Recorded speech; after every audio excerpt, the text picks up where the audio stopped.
మీ పిల్లలు చదువులో కాన్సంట్రేషన్ పెట్టటం లేదా? లేదా ఎంత చదివినా గుర్తు ఉండటం లేదా? అయితే పోతన గారి ఈ పద్యాన్ని వారికి వినిపించండి. వీలుంటే వారి చేత చదివిపించండి. విద్యా దేవత అయిన సరస్వతిని వర్ణిస్తూ పోతన గారు భాగవతం రచించడానికి ముందు పాడిన పద్యం ఇది. ఇది కేవలం పద్యం మాత్రమే కాదు, మనస్సుని షార్ప్ చేసే ఒక శక్తి.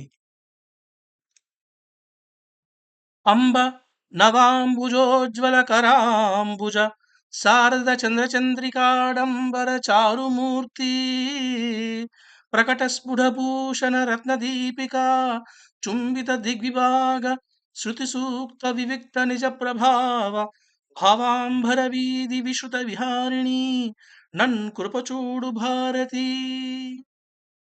ఈ పద్యం యొక్క అర్థం ఏమిటంటే, అంబ అంటే తల్లి, నవాంబుజోజ్వల కరాంబుజ అంటే అప్పుడే పుట్టిన పద్మాలతో తన చేతిని అలంకరించుకున్నటువంటి అమ్మ, శారద చంద్రచంద్రికాడంబర చారుమూర్తి అంటే శరదృతువులోని చంద్రుని యొక్క వెన్నెల కాంతిని ఆడంబరముగా ఉంచుకున్నటువంటి ఓ సుందరమైన రూపము గల అమ్మ, ప్రకటస్ఫుట భూషణ రత్నదీపిక చుంబిత దిగ్విభాగ శృతి సూక్త వివిక్త నిజ ప్రభావ అంటే ఏమిటంటే, ఆభరణాలతో, రత్నాల కాంతితో, శృతి సూక్తి వివిక్త నిజ ప్రభావ అంటే వేదాల యొక్క మరియు సూక్తుల యొక్క భావాల్ని, వాటి యొక్క అర్థాల్ని అందరికీ వివరించేటువంటి అమ్మ, భావాంబర వీధి విశ్రుత విహారిణి అంటే భావాలని అంబర వీధి అంటే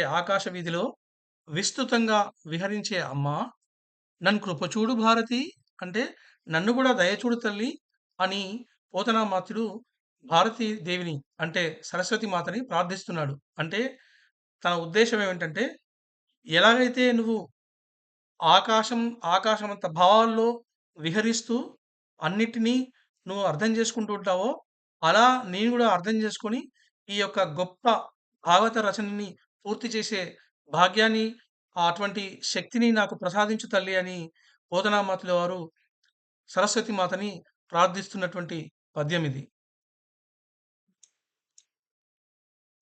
ఇటువంటి మరిన్ని పద్యాలు, వాటి అర్థాలు తెలుసుకోవాలనుకుంటే సబ్స్క్రైబ్ చేసుకోండి మరియు లైక్ చేయండి, షేర్ చేయండి.